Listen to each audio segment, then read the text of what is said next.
Es la sensibilidad de los coeficientes en la función objetivo y de los recursos o requerimientos. Es el lado derecho de la restricción. Bueno, en este caso se establece el rango en el que pueden variar el coeficiente de una determinada variable. Tenemos que encontrar un rango, ¿no? De manera que la solución permanezca óptima. Entonces, en el inciso A dice, ¿cuál es el rango en el que pueden variar C2 para que la solución se mantenga óptima? Del problema, ¿no? Es el mismo problema de Agrotech. Entonces, las variables básicas, recordando es x1, x2 y x6. ¿Cuál es C2? ¿Se acuerdan? ¿Cuál sería C2 en la Eh, función objetivo? es el coeficiente en la función objetivo de la segunda variable. Excelente, muy bien.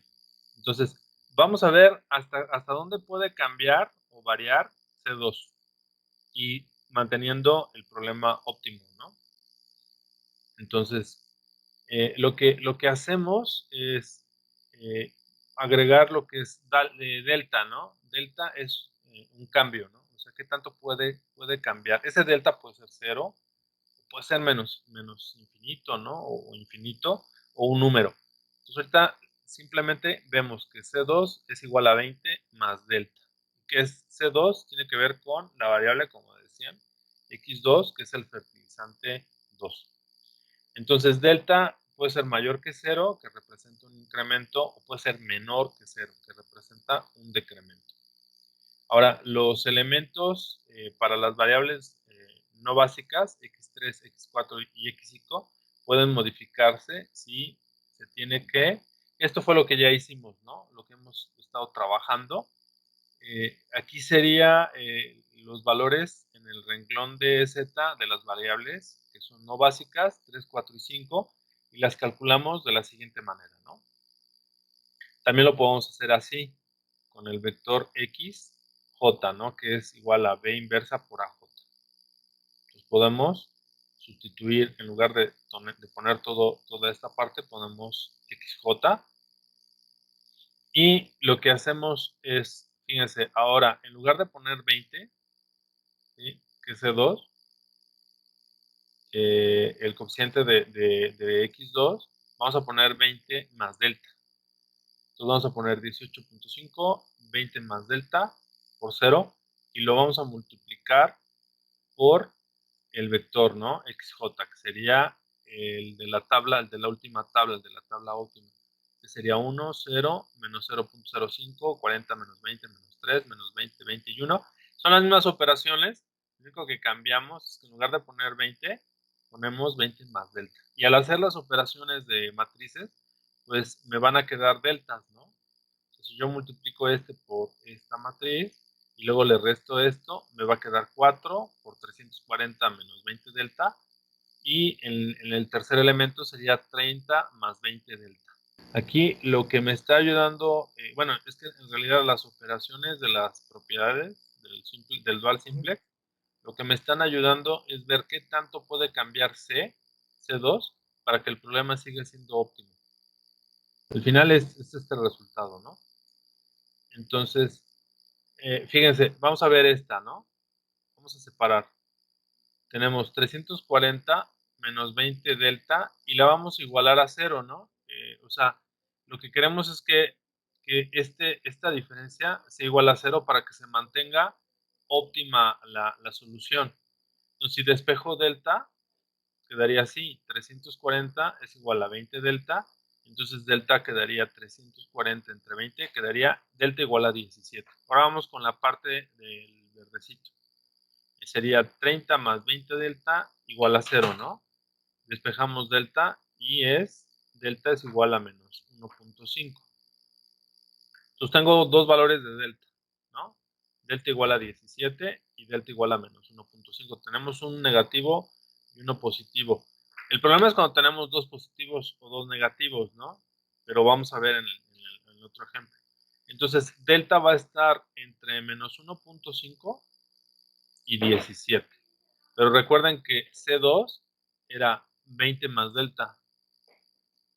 Entonces C2 es, acuérdense, 20 menos 1.5 quedaría 18.5. Y el otro lado, del lado del positivo, quedaría delta 17 más 20 quedarían 37. Entonces, el coeficiente tecnológico de X2, para que se mantenga óptimo, tiene que estar entre 18.5 y 37. ¿Sí? O sea, seguiría estando en la base X2 si no cambie, si el rango de la variable, del coeficiente de X2 está entre estos y estos dos valores.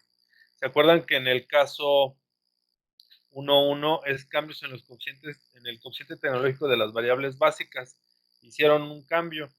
Entonces, si yo les hubiera hecho un cambio menor a 18.5, hubiera perdido optimalidad y tendrían que hacer el procedimiento que estamos haciendo. Pero, por ejemplo, si yo les hubiera dado un valor de 20, al hacer los cambios con las propiedades, el problema hubiera seguido siendo óptimo. 37. Ahora, vamos a ver qué variación debería darse en la contribución del fertilizante 555. Ahora vamos a ver C3. Y hacemos lo mismo. Ahora C3, el valor original es 14.5. Le ponemos más delta. Esta como no es básica, sí, nada más calculamos C3 y menos C3. En el otro caso, como era básica, veíamos qué pasaba con aquellas variables que podían entrar a la base. En este caso solamente vamos a calcular el valor de C3 menos C3 por si hay algún cambio, ¿no? Entonces, ¿qué tanto podría perder la optimalidad, el problema?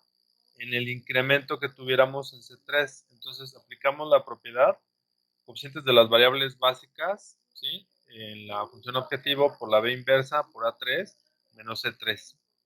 Entonces ahora, fíjense, C3 menos C3 es igual a Z3 menos 14.5 más delta.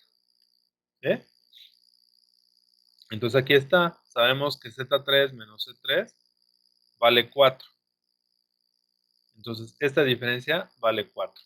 Voy a poner el puntero. Esta diferencia vale 4. Y así podemos determinar cuánto vale Z3. Z3 es igual a 4 más 14.5, entonces Z3 es igual a 18.5. Ya me puedo regresar al lado izquierdo donde está el verde. Y entonces Z3 menos Z3, ya sé cuánto vale Z3, es igual a 18.5 menos 14.5 más delta. Entonces aquí ya quito el paréntesis, ¿no? Es menos 14.5, menos por más me queda menos delta. Entonces Z3 menos C3, 18.5 menos 14.5 es 4, menos delta. Entonces esta la igualo a 0, siempre igualo a 0 esta diferencia, y me queda que delta es igual a 4. Por lo tanto, como hay una sola delta, o una sola cota, en el anterior tuvimos dos cotas, ¿no? O dos límites. Entonces, la cota inferior es indeterminada, ¿no? Entonces, la cota inferior es menos infinito y la cota superior es 4. Y en realidad, el valor de C3 va desde menos infinito hasta 18.5. Luego, ahora vamos a ver la sensibilidad de los recursos o requerimientos, que es el lado derecho de las restricciones, ¿no? ¿Qué recurso conviene incrementar y hasta cuándo para que la solución se mantenga factible? Entonces, de la tabla óptima, los valores de las variables duales, porque aquí tiene que ver con la dualidad. Acuérdense que en la primera restricción equivale a Y1, en la segunda restricción equivaldría a Y2. Las restricciones me van a generar variables duales y las variables primales me van a generar restricciones duales. En este caso, las que necesito son las variables duales que se generarían con las restricciones, ¿no? Entonces sería Y1, Y2 y Y3 sería igual a 340, 30 y 0. ¿Dónde vemos ese valor? Lo vemos en esta tabla. A ver, ya le voy a quitar. Voy a pasar para que. Es que como estoy proyectando el PowerPoint, a ver, lo voy a pasar aquí. Y lo voy a compartir acá. Aquí está. Miren, esta es la tabla óptima. Entonces, las variables duales van a estar en el renglón de ZJ menos EJ. Esto se los expliqué en una clase.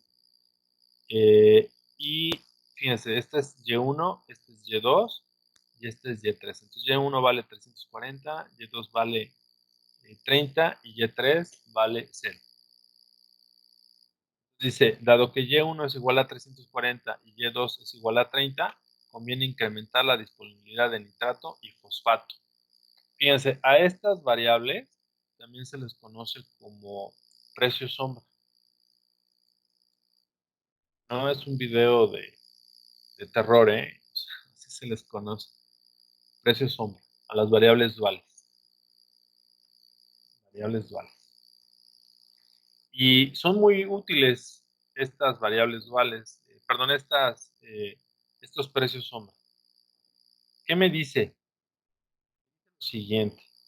Me dice que si yo agrego en una unidad uno de los recursos, por ejemplo, si agregara este recurso tiene que ver con el fertilizante, ¿no? Tenemos disponibles 1100 toneladas de nitrato en el problema original. Aquí está.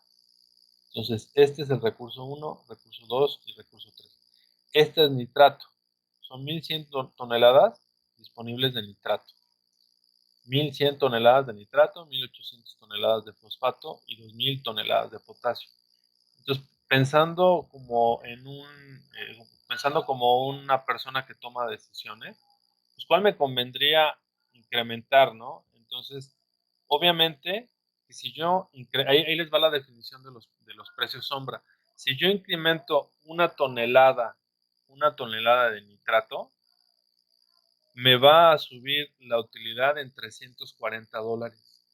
Si yo incremento en una tonelada el siguiente, que es fosfato, me va a aumentar la utilidad de la función del valor que tenemos en $30.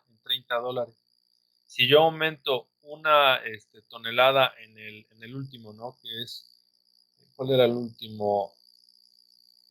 Potasio.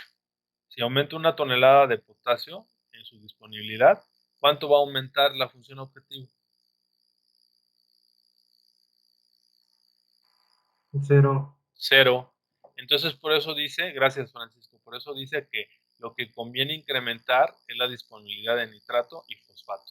Entonces, en la tabla óptima, no solamente encontramos cuánto valen las variables, ¿no? Sino qué pasa con los recursos, ¿no? ¿Qué pasa con los recursos?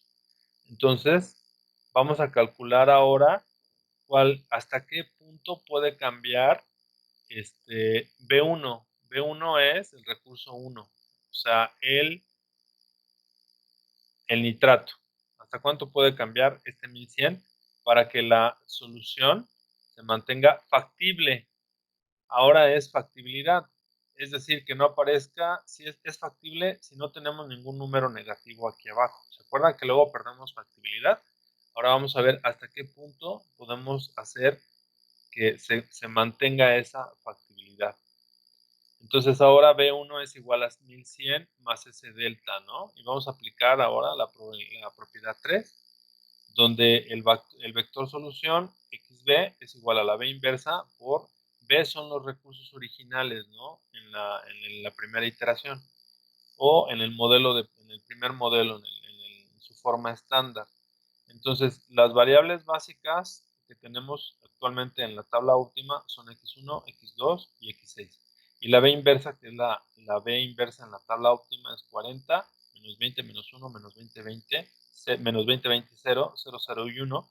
Y lo vamos a multiplicar por el vector de los recursos, pero ahora no es 1100 solamente, ¿no? Ahora es 1100 delta. Entonces, al hacer las operaciones, me queda que es 8000 más 40 delta, 14000 menos 20 delta, 500 menos 3 delta. Hace rato teníamos solamente 2 deltas, ¿no? O una sola. Entonces ahora tengo 3 deltas. La primera ecuación la igualamos a 0. Aquí está. Y entonces al despejar me queda un delta de menos 200. La segunda ecuación, al resolverla, me queda un delta de 700 y la tercera me queda un delta de 166.7. Obviamente que la negativa, como no hay otra, voy a agarrar esa, pero de las dos positivas, tengo que decidir y es aquella que rompe primero la factibilidad. ¿Cuál rompería primero la factibilidad? El valor más pequeño. Entonces el valor de delta va desde menos 200 hasta 166.67. ¿Sí? Entonces B1, por lo tanto, ¿cómo quedaría? Me faltó. Entonces B1 va a ir desde dónde a dónde. Va a ir desde 1100. Voy a sumar 1100 más 166.67. Serían 1267. 66.67. Sí. Y va a ir del otro lado, va a ir 1100 menos 200, 900, ¿no? Entonces B1 va a ir desde 900 hasta 1266.67. Entonces miren, si calculáramos aquí en la siguiente lámina, nos pregunta para B2. Bueno, yo aquí les estoy poniendo de tarea. Bueno, entonces en general eso es ya todo lo de análisis de sensibilidad.